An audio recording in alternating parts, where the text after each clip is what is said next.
Fully challenged. Okay, done. So this is a 1 hour information session on brain spotting. It's not going to give too much depth, but we're going to go surface level, so there's some form of understanding before we go into David's webinar, because that is for trained clinicians who have all the foundational knowledge. And if we went straight in there, it will sound like gobbledygook and nothing will make sense. So to start, I'll introduce myself. My name's Chantale in Arabic, Chantale Isaac in English. I'm an addiction and trauma specialist. By qualifications, I'm a rehabilitation counselor. So it isn't what it sounds like. Most people think RCs work in rehabs, but it's more for psychological injury, physical injury or disability, and social disadvantage, and then rehabilitation back into life. So it goes beyond psychotherapy, also into case management, all that kind of fun stuff. I was passionate about addictions, and post-uni, that's more what I focused on, the addiction recovery space. And through that is how I came across brain spotting. I was presenting at an addictions conference. I think that year it was on an intervention model, because I present on a few different things. And I had a peer come up to me and say, "Have you heard of brain spotting?" Now, at that time, that peer of mine was aware that I had an outpatient program I did with clients that was 80 modules long, had a lot of different modalities within it, but it was very structured to get to the cause of the addictive behavior really safely, which is typically trauma. So the analogy I give of where Shrek says ogres are like onions, they have layers, so are humans, and the addictive behavior is the layer on the outside that's showing us the problem, but then we need to work our way in. Thought processes, emotional regulation, core beliefs and traumas, etc., which is right in the middle. But by the time we get there, it takes a lot of time because you're front loading with a lot of skills. First, the intrinsic motivation to cease the behavior, then the emotional regulation skills so they can actually self-regulate before you go anywhere near trauma. Otherwise, it's incredibly dangerous, dysregulating, and potentially fatal for people with addictions. So that takes a lot of time. And this peer of mine told me, "Chantale, have you heard of brain spotting?" And he explained it a little bit to me. And what I heard from him, it sounded very weird, made no sense. But what I did comprehend was I could get to the core of that onion with my clients without having to do so much front loading. We could get there immediately, really safely, without risk of re-traumatization, and without the client even needing to know what the core issue is, or even having to use words, which was incredible. It sounded amazing. He did a little demo at this conference in the Gold Coast. It was the Australian New Zealand Addictions Conference. And then I was hooked and said, I need to find out more about this. And I had to wait 2 years to get trained, because back then there was only one trainer in all of Asia Pacific. That was back then. Got trained, did all the other trainings, got a bit obsessed. And then just the effect on my clients was mind blowing. As much as I say I can sound like I'm a walking billboard to my loved ones when I talk about Dubai, I'm the same when it comes to brain spotting. Anything that I think is amazing, that I love, I talk a lot about. Same with brain spotting. Now I'm going to talk about the origin story of brain spotting, less about me, now that you know who I am. With brain spotting, it was discovered, not invented, by Dr. David Grant, who is, or was maybe still is, I guess that qualification never goes away, an EMDR consultant and trainer. He was an early adopter of EMDR, and he was using EMDR not necessarily just for trauma, but also for high performance. So he was working with Hollywood actors, he was working with Olympians, elite athletes, etc., who had performance blockages, and he would be doing EMDR with them. So in an EMDR session, he'll be using his finger, and I believe everyone here is a clinician, so I don't really need to explain it, but I'll go very briefly, surface level. They would be talking about the blockage, and he would be moving his finger left, right to a specific beats per minute. There's a certain speed, and they would be tracking with their eyes while they're talking about the issue. And he noticed, he was in a session with a championship figure skater. She had a blockage around doing the triple loop. She kept falling, but she could do harder movements than the triple loop. She couldn't do the triple loop. So there was a psychological block. He'd been working with her for many years on different performance issues. And that session, they were focusing on the triple loop. She was talking about falling. tracking with her eyes, his finger, when he noticed there was a few reflexes in her face. Her eyes did a bit of a wobble and she had some movement in her jaw. And intuitively, he broke the rules of EMDR, just keep going, and he intuitively stopped moving his finger at the point where he saw the reflex. He kept his finger there, her eyes locked in, and she had even deeper breakthroughs than she typically would with EMDR just by stopping the finger. All this repressed and suppressed childhood trauma she'd never recalled before came to the surface. Injuries in early childhood, trauma with her mother, abuse. I'm getting really distracted by seeing my own face here and nobody else, so I'm going to try. I don't know how to turn off my face. Okay, that's better. I can see beautiful Mariam instead. I just turned that and someone else's face popped up. Done. So she had all this suppressed trauma come up. They spoke about it. They didn't overthink it. And then they finished the session. The next morning, she rings his mobile and says, I landed the triple loop this morning. So he thought, oh, that's interesting. I think I might have discovered something. So for the next few sessions, he was curious for the next few weeks with his clients. They would be doing EMDR on different topics. And whenever he would see an unconscious reflex, something in their face, something in their body, he would stop moving his finger at that point. They would lock on and they would have very deep breakthroughs. That was the catalyst for the development of brain spotting, where he realized this has something to do with not so much the left-right stimulation of the brain when we're moving our eyes, but more so the position of the eye when there's a bodily reflex. There's something there, and he was curious. And that's when brain spotting was discovered. Now, before I go into, well, what is the science behind that? Where I'm putting my eye impacts my body. So the slogan with brain spotting is where you look affects how you feel. It really is about the eye positioning. And in terms of how we feel and what's happening in our body, I'm going to use some terms from Dan Siegel, the neuroscientist. First example I'm going to use is his hand-brain example. I love using my hand as this example. If you imagine the brain is my fist, and this is my prefrontal cortex over here. I have a little brain, and this is my subcortex that has all the different regions of the brain within it. This part of the brain connects to your brainstem, or your brainstem's part of it, goes down your spinal cord, goes through your nerve endings in your body. So when we hit, before I go there, the optic nerve of the eye, the eye is part of the brain, it connects directly to the subcortical brain. It bypasses the prefrontal cortex. So when we look in different positions, it's not what we're looking at, it's the position of the eye. The position of the optic nerve is accessing different regions of the deep brain, the subcortical brain. And that is going to show in the body because this is connected to our nerve endings. So for example, you might say something to someone and you might notice they flinch or their shoulder moves or a reaction in their body, and then the saying is, oh, I hit a nerve. Now you've just activated a neural network and it's showing up in their nerve endings.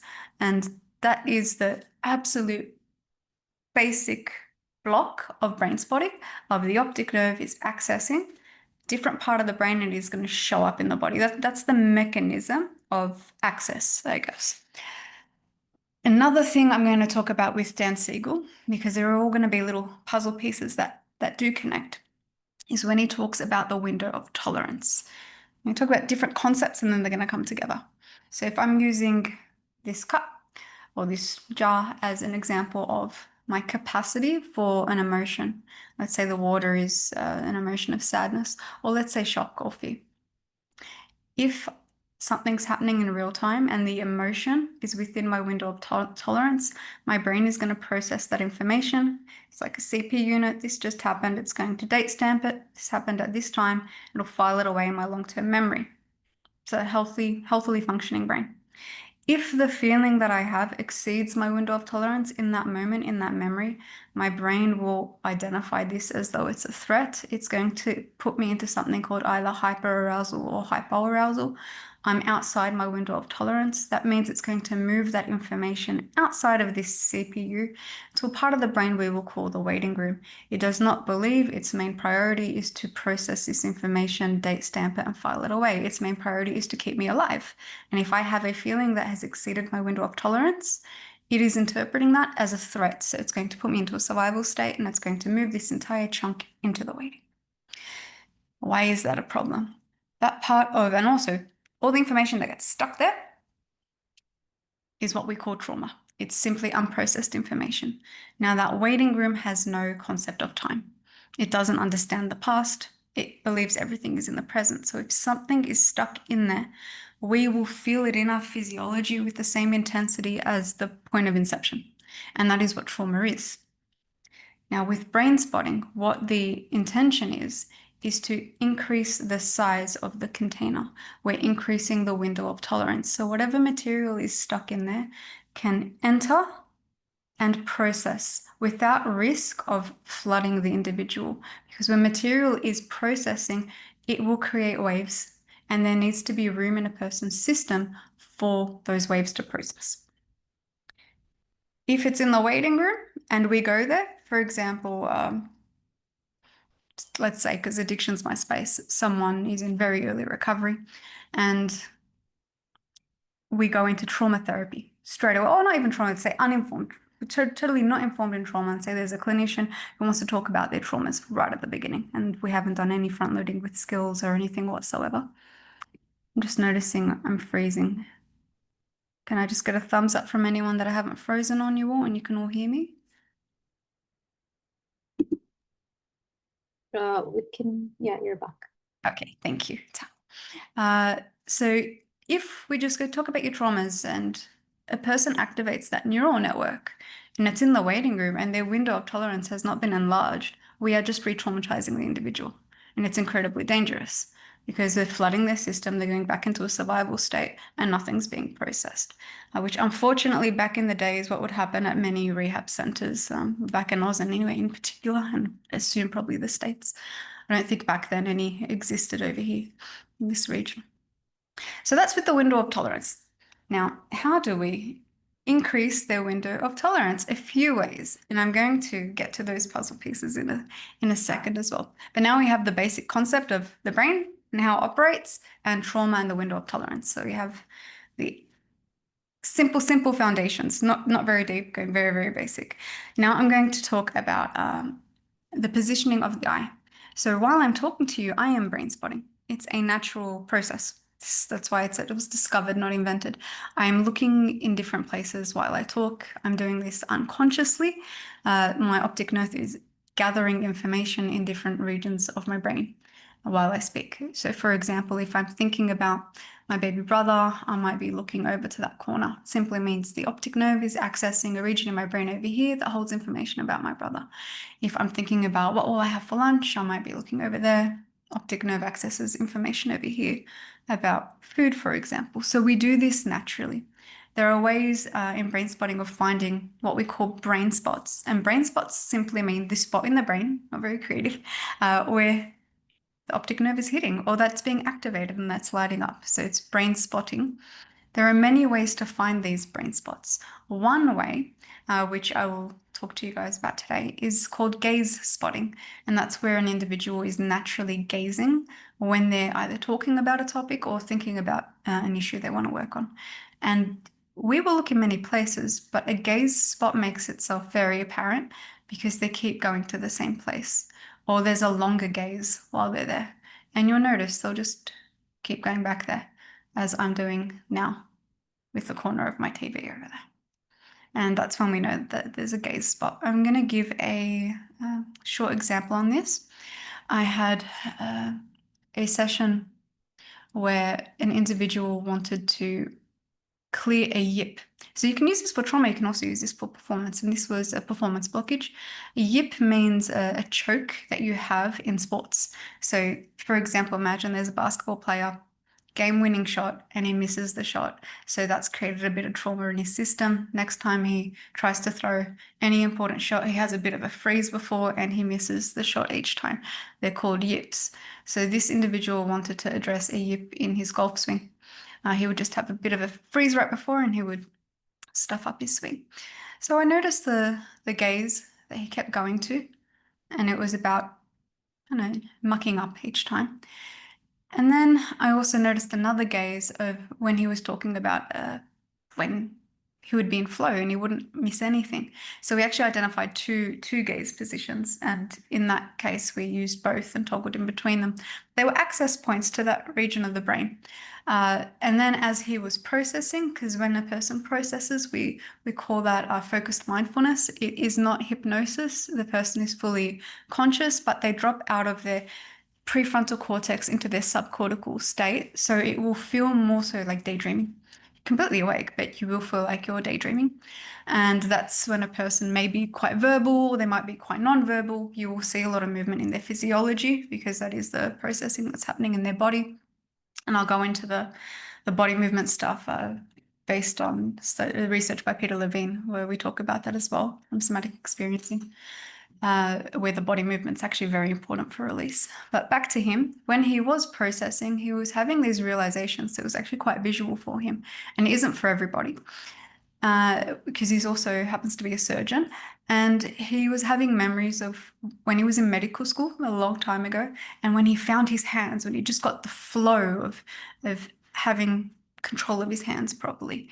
And that was the link. So it was apparent in the debrief at the end that something or some blockage that he had in medical school was actually what was impairing his golf swing, because it was some disbelief or mistrust of the movement of his hands. So we didn't overthink it. We just thought, that's interesting. We finished the session. It was only a 1 hour session. It was only a first-time client. And he went straight to the golf course straight after, sent me a video on his phone of a perfect golf swing that he hadn't been able to do. I'm not a golfing person, so I don't really understand, but that is one of a billion stories you hear from brain spotting sessions where people can have one session and the issue is resolved. That is not to say that happens for everybody. There can be a multitude of sessions for one person and you're just seeing quite slow results, but that happens to be their system that might be slow going. There might be a lot in there. But of all the modalities I've come across and many others have come across, this, well, actually even the research has shown that it is the most efficient and more long-lasting results, particularly with trauma. Okay, so that is that bit. Now I'm going to do a little demo with you before I go into the 3 principles of brain spotting, so the next webinar will make more sense. But first, let's have a bit of an experience. So this is an all neocortical and it's more experiential. I'm going to ask all of you just to notice how your body feels right now. So an awareness of your physiology. Do you feel any tension anywhere? Do you feel relaxed? Do you feel uneasy? Do you feel joyful? What's going on in your physiology? So I notice, for example, I'm a bit tight in my throat and a bit uncomfortable in my back. So just noticing what's going on in your body.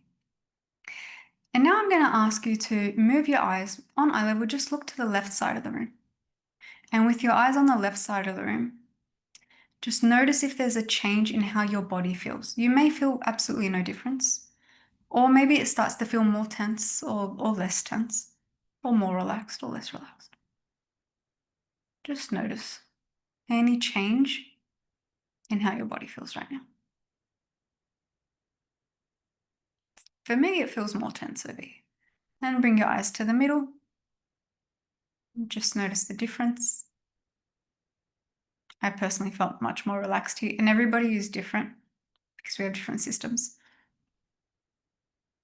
And now just move your eyes to your right, the right side of the room, and notice how your physiology feels. What's changed in your body here? For me personally, my throat is way too tense over here. I like the middle.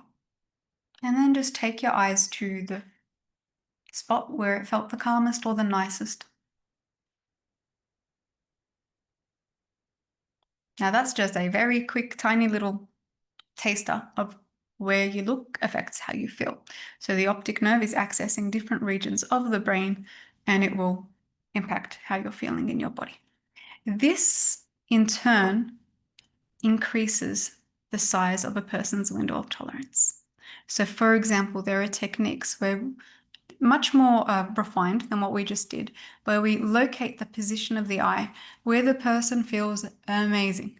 and their window of tolerance is incredibly large. And so when we've previously activated whatever material it is that needs to process, it's incredibly safe because now their eye is in a position where they have an enlarged window of tolerance and it's quite safe. There are a multitude of other layers that we add that further increase the size of their window of tolerance. And I'm going to get into some of them now. But before I do, would anyone like to share their experience of that demo, what they noticed in themselves? I don't feel like I'm speaking into a silo. Come on, who's brave?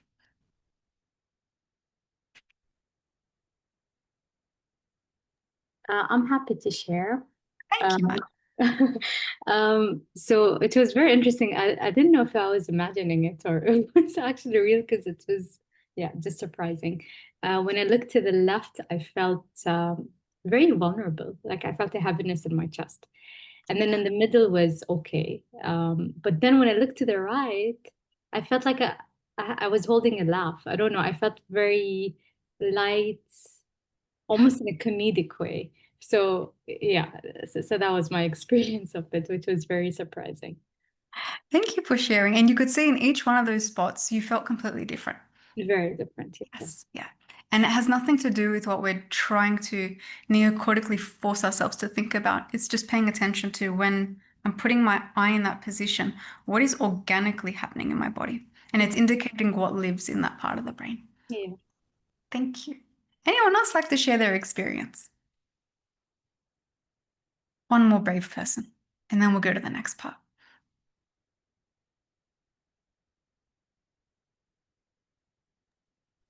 I can go. Yay! I was hoping you would. I noticed looking to one side, it felt a bit more intense, almost like I was feeling a bit of a tension in my shoulders, and it felt like my shoulders almost went up further when I looked on that side. And then when I looked on the other side, it was like a subtle going down of the shoulders, like they settled in some way. So I definitely feel the difference in Yeah. levels of tension in my body where depending on where I looked for sure. Yes. Yeah. That was similar to me. For me, it was more so the tension. Mm. Yeah. Okay. Thank you, Delia. Okay. Now I am going to go into. Oh, so Shivani, were you going to say something as Yes, well? yes. I have a question actually. Sorry. So, hi everyone. I'm Shivani. Nice to meet you all. So, I just wanted to quickly ask you. So, if when we are doing this exercise of looking on the right and left, if we are doing something else simultaneously, like maybe eating something or drinking something, does that make a difference? No, no, because this is more mechanical. So it's the position of the nerve. It's hitting a neural network, which is going to send signals through your nerve endings. And so you will feel something in your physiology. You could be doing anything and you're still going to be uh, having a reaction in your body. In terms of your mental focus, you may not be paying attention, so you might not notice it. That's the only difference. It's not that it's not lighting up. I'm really bad at analogies, but this is an analogy. It's like doing reps of weights at a gym. So it's Right. doing something. You might be paying attention, and you'll be like, okay, yeah, I can feel what's going on, or you might be distracted, but it's still working. It's still doing the same thing. All right. Fair enough. Thank you. Thanks, Shivani. And apologies if I didn't pronounce your name properly. Oh no, it's Shivani. That's fine. Yes. Yeah, you were quite right. Yeah. Thank you. Thank you. Okay. So now that we've had that experience, and thank you for sharing your experiences, I'm now going to go into the three main principles behind brain spotting. I'm going to do the easiest ones at the beginning. I'm going to leave my favorite till last. The first principle, in no particular order, although I gave you my particular order, is the uncertainty principle. And that is where it's a no assumptions model. We are not the experts of our clients' systems. They are. And their subcortex is the expert, not their prefrontal cortex. I'm going to give a metaphor or an analogy. If I had a cut on my arm and I tried using my prefrontal cortex, which is where there's logic, rationality, reasoning there, to heal the cut on my arm, I'm going to send white blood cells to fight infection. I'm going to make my blood like coagulate so I don't bleed out and die. I can guarantee you within a few minutes, I'd probably be dead because my prefrontal cortex does not know how to heal a cut on my arm. My prefrontal cortex will know how to disinfect it and stick a Band-Aid on there and to trust my subcortex to do its job because my subcortex knows how to heal the wound on my arm. It's making my hair grow. It's making my nails grow. It's digesting my food. It's regenerating cells in my body. It's fighting infections I wouldn't even know I might have. It's making my heart beat. It's helping me breathe. That has nothing to do with my prefrontal cortex. So the uncertainty principle is sitting in that seat of curiosity, in the wisdom of the deep brain. It knows what to do. It just needs the right conditions. The reason we have blockages, the reason we have traumas is we weren't given the right conditions for processing. Our window of tolerance was too small. We didn't have availability, and I'm going to get to this point because I can't do all the information at once, of calm, regulated nervous systems within our vicinity that could co-regulate, provide us with a larger window of tolerance to help us process this material. So we have a much more traumatized society because we have smaller systems of living. We don't more so live in tribes anymore, where there were the healers and the calm old ladies living on the corner and all that kind of stuff. So we have more stuff in there. If we give our systems what they need, the ingredients they need, it knows what to do to heal itself. And that is where we sit in the uncertainty principle. We give it the right ingredients and we watch. It knows what it's doing. Another part to the uncertainty principle is we don't know what it will do to get to the end goal, but it knows what it's doing. And I'll give an example. Let's say a client has an issue they want to focus on, which might be stage fright. Like, I want to work on my stage fright. There might be a speaker, for example. And while they're processing on stage fright, they have a random memory come up when their dog died when they were 6. And they might think, what on earth has that got to do with this? It has something to do with it. That's why their subcortex has brought it up and it's processing. So this is where we sit in the seat of uncertainty. We don't know how it's going to do it, but we know that it is doing it. There's also another saying of you don't need to know what it is to know that it is. And that is when a person may not be sure of the causation of their trauma or that blockage. They don't know what it is, but they know that it is there. And we don't need to know what it is because just focusing even on the symptomology is part of the same neural network. And once we start processing, it will go there on its own. So that's the uncertainty principle, quick and easy. The next principle is the comet principle. So you will see a comet in the sky. It has a head, it has a tail that follows. With most therapeutic modalities, even say a physiotherapist, the practitioner is typically the head of the comet, while a patient or client is the tail and they follow the practitioner's lead. In brain spotting, it's the opposite.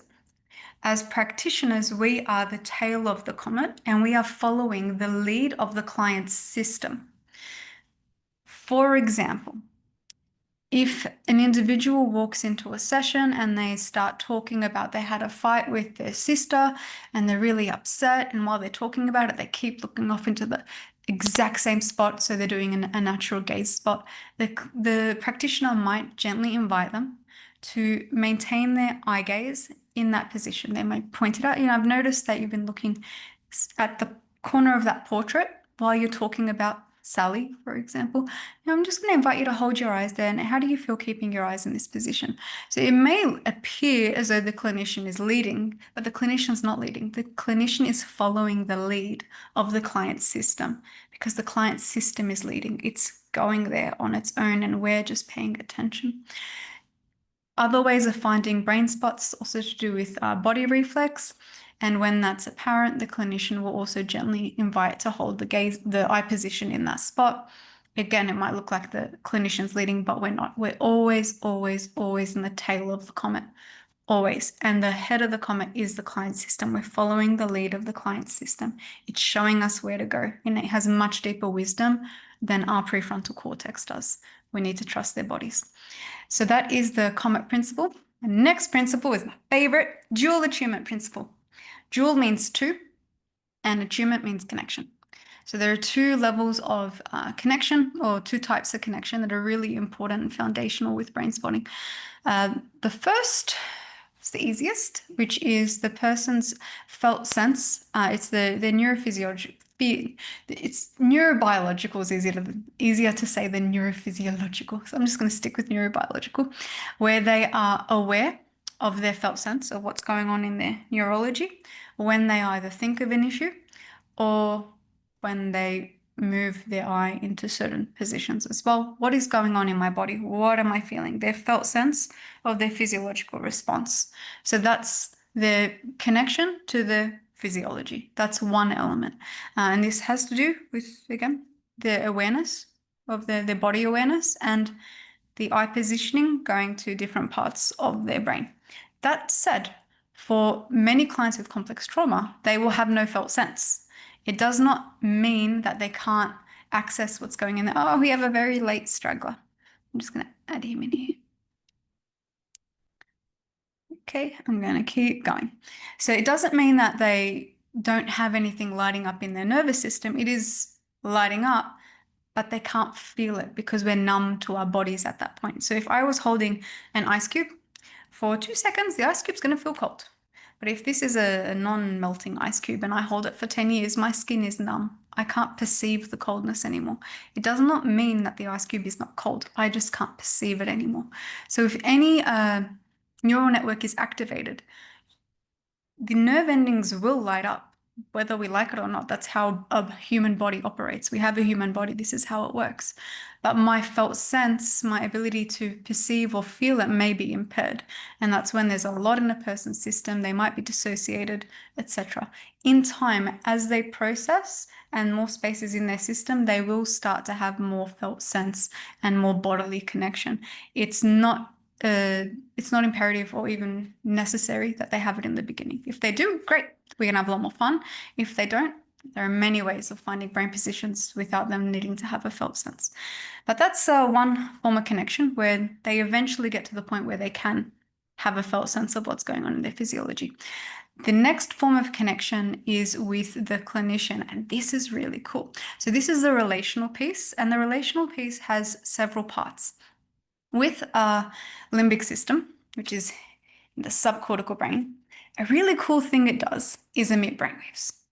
And there have been many studies that show this. One cool one was between a therapist and client where they put the nodule-y thing on their heads and they linked it up to a computer, and you could see that their brainwaves within a therapy session started to sync and match each other, which is quite cool. It's also why when we might go into a room where you might be feeling just a little bit anxious and you sit next to someone who you don't know from a bar or so, but they might be deeply calm, and you start to feel really calm and you don't know why, because their brainwaves are impacting yours and they're affecting how you feel.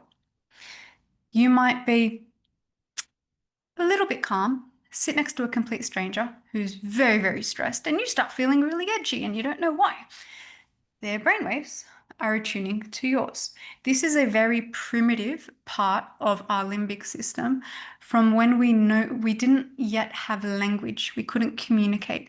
If somebody in the tribe saw a lion and he felt fear, everybody in the tribe is going to feel fear and know that there's a danger and they need to be alert.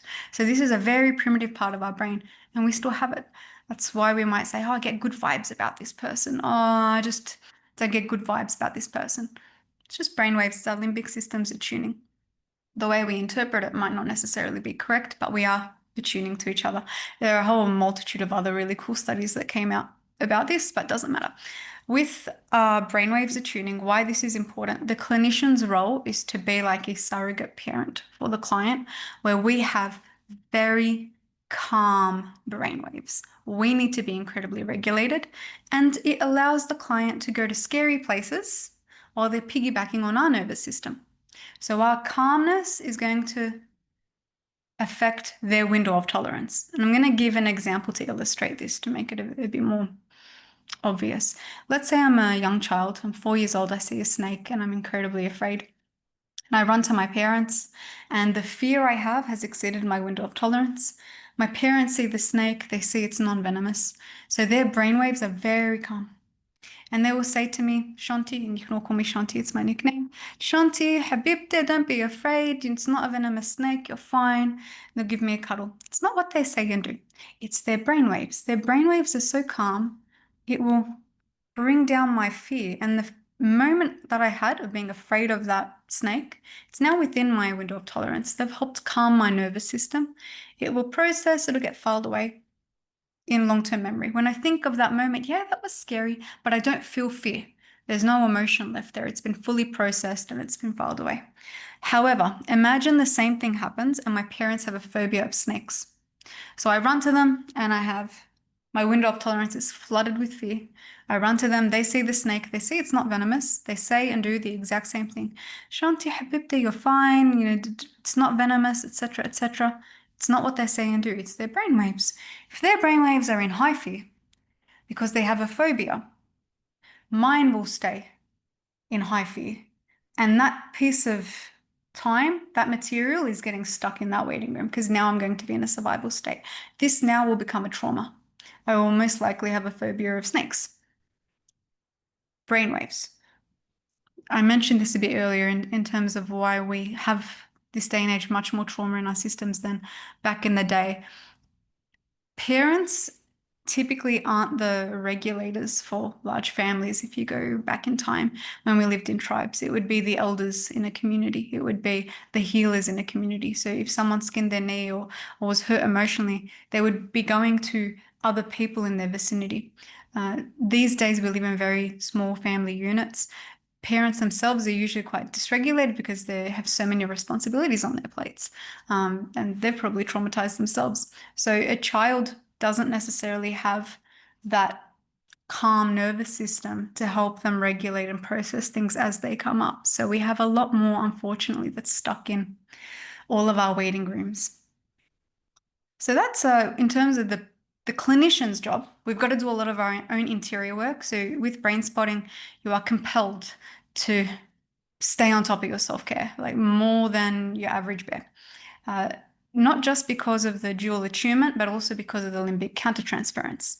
And this is so real, and we have been able to see these on whoops, on really cool things that show what's actually going on in sessions. Your presence has to be very, very grounded because your client will feel it. So that's one element where we need to be in that calm place so they can go to the scary places, and that helps increase their window of tolerance as well. Another part of that connection is your limbic system will also pick up on things when a person is processing. I'm not a woo-woo person, so when you don't understand the science, it will feel a bit woo-woo, but it's not woo-woo at all. It's neuroscience, it's brainwaves. So you may feel an emotion come up, and that is what your client may be processing in that moment. If that's happening, we actually recommend you try and ground yourself and not allow that to happen too much, because then your nervous system will be wrecked by the end of the day. So it's just noticing, ground yourself, go to a calm part of your body as well. So with the connection with the therapist, we are the trestle that they piggyback on in terms of calmness so they can process. So they're the three principles: the uncertainty principle, the comet principle, and the dual attunement principle. And I don't think I have ever explained them as quickly as I have in my life. So I hope I haven't forgotten anything. Now, are there any questions? Opening the field. I have not gone into how you actually do brain spotting on purpose, though.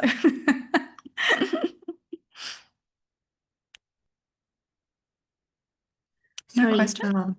I had Yes. a question. So I just wanted to know, yeah, actually that was a bit fast. I'm just still absorbing. So I just wanted to know that, of course, we're going to have a recorded version of this meeting, which is going to be really helpful. But are we, I mean, no, I hope I'm not asking for too much, but are we going to have anything, any sort of a manual or something that we'll be receiving No, so this is not a training. So if you want to be trained as a brain spotting clinician, you have to do phase 1. We have our next phase 1 that will be September 12, 13, 14. It's a 3-day training. It's very intensive. It's from 9 a.m. to 5 p.m. You do not just the theory, but it's quite neuroexperiential. So you learn 4 different foundational techniques, and then you have your practicums on each Right. other and demos. So it's very intensive, and it needs to be because you're dealing with a person's nervous system. So just a couple hour webinar. I don't recommend going out and attempting to do brain spotting. So that's what will qualify No, you. I didn't ask you from that perspective. I don't feel confident to apply it on anyone. Just from a reading perspective, I wanted to know. Just just reading through the material and absorbing it. I do recommend the book Brain Spotting by Dr. David Grant. Okay, all right. Highly recommend it. So you can read through that. He is doing a review of the book, and he's going to be sending out another, or not sending out, he's going to be releasing a revised edition. Okay. We can probably ask him in the next webinar when that will be, when we'll send out the Sure. And next revised one. this training that you were just mentioning, is it going to be in person? In Dubai, yes, and In hybrid Dubai? for online people that are not in Dubai. Oh, okay. It's going to be in person. Yeah, because that makes more sense. All right, great. Yes. All right. Yeah. Thank you. We have some people joining in early for the next session. So what I might do now is I might do a bit of a demo. So whenever I do an info, I always do a demo at the end so people can see how this actually works. Who would like to volunteer to be demo?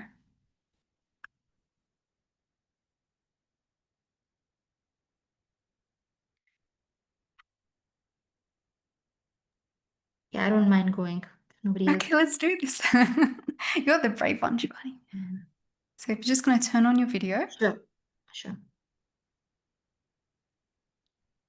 All right. So lovely to meet you. Lovely to meet you. Yeah. So what we will do, because it's going to be a very brief little demo, we will do something that's an expansion model of brain spotting. So we have different models in brain spotting. One is activation, where we activate something where you're going to feel it quite strongly. We have a resource model where we're going towards resources that make a person feel great, provide a lot of space. And then we have expansion, where you're finding neural networks that you want to make larger rather than shrink. So for example, it could be a state of peace or creativity or unconditional love or safety, etc. Given the time we have, I'd be steering more towards expansion so we can have a little bit of fun. Is there a particular state that you want to feel more of? Safety. Safety. And is there a time you've felt safety before?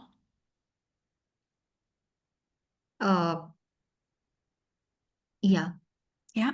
And if you can think of that time, and with expansion, it's not typical brain spotting. With typical brain spotting, you'll think of something, and because it's quite strong, you'll typically feel it straight away.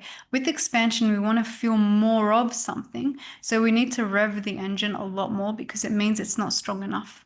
So when you think of, so this is a little bit different. When you think of the times you have felt safe, really go there. Keep reliving that memory in your mind, or think of other memories, or even people you may know, or fictional characters, and you imagine how they may feel until you can access that feeling of safety.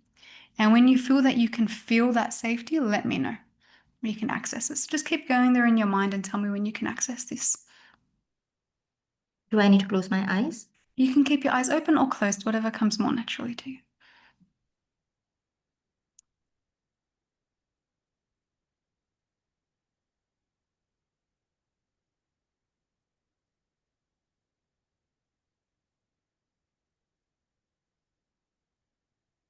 Okay.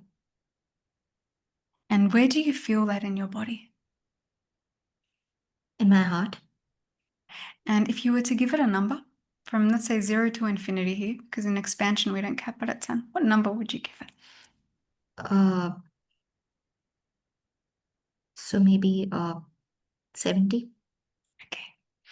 And now if you're looking on eye level, but on either your left or your right, if you want to choose a side, you're just going to move your eyes to either your left or your right on eye level. I'm going to pick one and just stay there. Okay. Just notice, does that feeling in your heart of safety, does it stay at the same degree or does it feel stronger or weaker?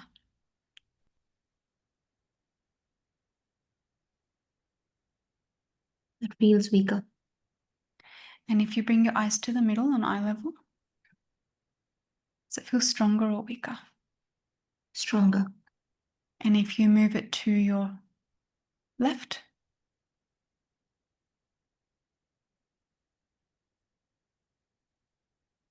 No, weaker. so you're going to bring it back to the middle. And if you move your eyes upwards, is it stronger or weaker? Weaker. Back to the middle. Just notice the difference, that feeling of safety in your heart. And now if you lower your eyes towards the ground, just notice any change. How does it feel here? Better. Does it feel stronger in the middle or towards the ground? Towards the ground. So you're just going to hold your eyes in the spot where it feels the strongest, that safety feeling. We're going to allow your brain to expand that sensation as much as it possibly can.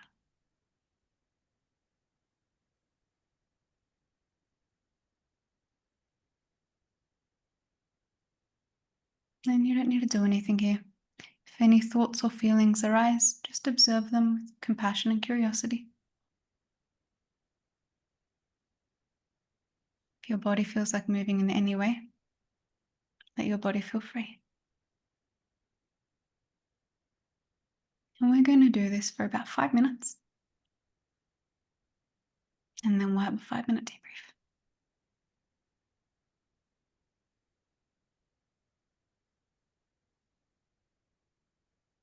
And the analogy I give is there's a cinema screen there.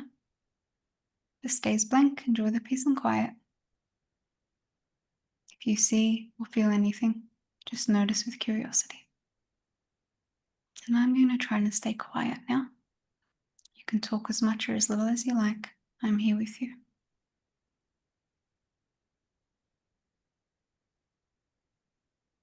It's a bit tiring, the experience. Yeah. If you ever feel like looking away, Shivani, you can, and then you just come back to it.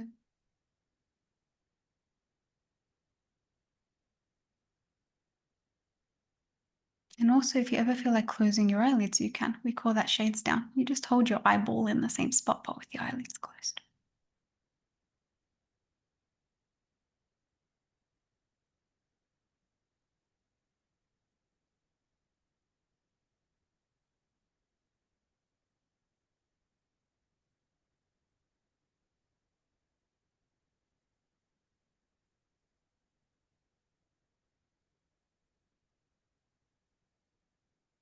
And we're going to do this for about 2 more minutes. Allow your brain to expand as much as it possibly can. This sensation of safety.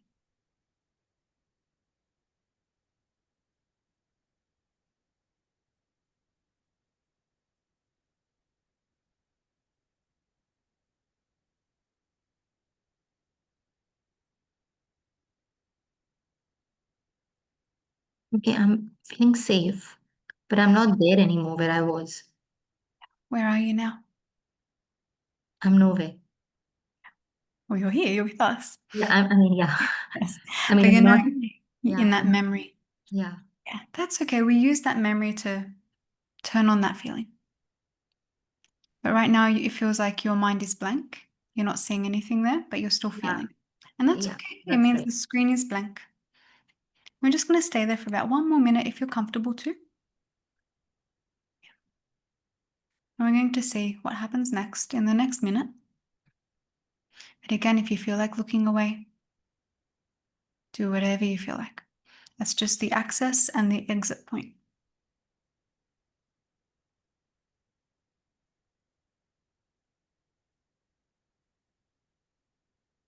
How is your heart feeling? Yeah, no, it's calm. Okay. Now you're going to give it a few seconds, and whenever you feel ready, you're then going to bring your eyes back to the screen. You're going to say goodbye to that spot.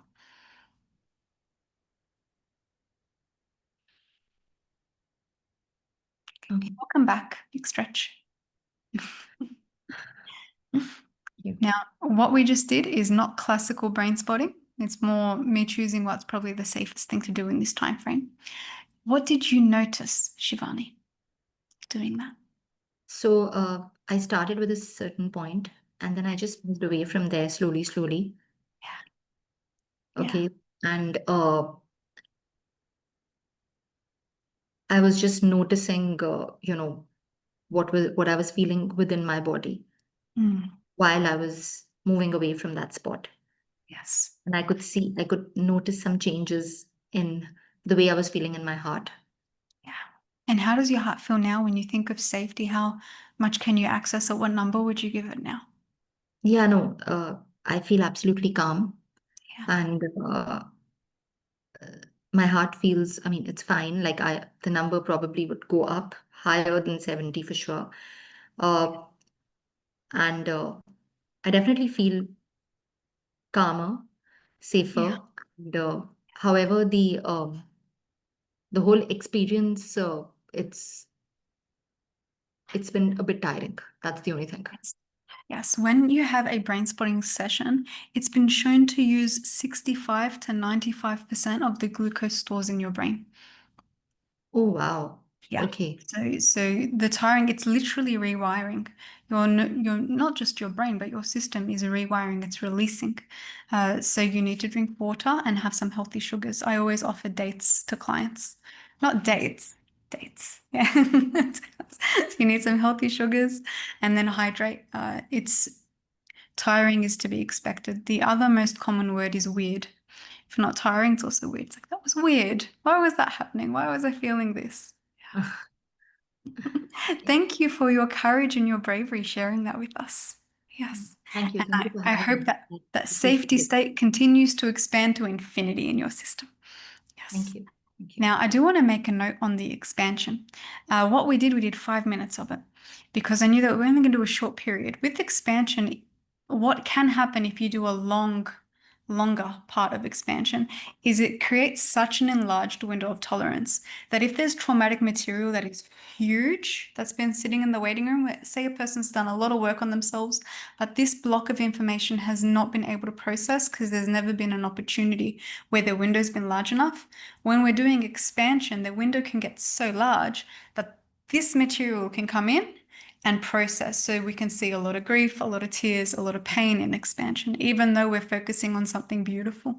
And that's when you do a long block. So when we did expansion, we're like 5 minutes, we're keeping it short. Because if we did keep going, what potentially could have happened is times, Shivani, you may have felt incredibly unsafe. So whatever is blocking you from feeling complete safety can then enter to process. And I'm saying this here in case anybody attempts to do some expansion, be very careful, don't. We did it in a way that was very, very safe.